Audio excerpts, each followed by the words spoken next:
নমস্কার, আমার নাম সোমনাথ চক্রবর্তী। আপনারা দেখছেন অলরাউন্ডার সোমনাথ উইথ আমি ফুড। আজ দেখাবো স্পেশাল এগ বিরিয়ানি। চলো শুরু করা যাক। প্রথমে বাসমতি চালটাকে ভিজিয়ে ভালো করে জল ঝরিয়ে নিতে হবে। ভাতটাকে বয়েল করে নেবো, গরম মশলা দিয়ে দিলাম। দেখতে পাচ্ছেন ভাত বয়েল হয়ে গেছে।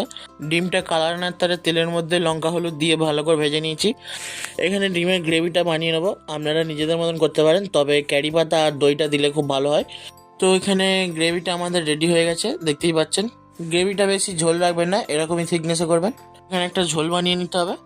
দুধ, গোলাপ জল, কেওড়া জল আর মিঠা আতর দিয়ে এখানে দিয়ে দিলাম। একটু ফ্রাই পেঁয়াজ দিয়ে দিলাম আর একটু দই দিয়ে দিলাম। দইটা দিলে খেতে ভালো হয়। বিরিয়ানি রাইসটা দেখতে পাচ্ছেন কতটা বয়েল করেছি, একটু হাত দিলে ভেঙে যাচ্ছে।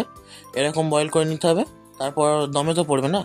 এরপরে লেয়ার বানিয়ে নেবো। একটু ঝোল দিয়ে দিলাম, এটা বিরিয়ানির মশলা দিয়ে দিয়েছিলাম। ওপর থেকে আর একটু গ্রেভি দিয়ে দেবো, দিয়ে দমে বসিয়ে আপনাদের সামনে গরম গরম biryani ready. Please do like, share, subscribe and comment. জয় হিন্দ।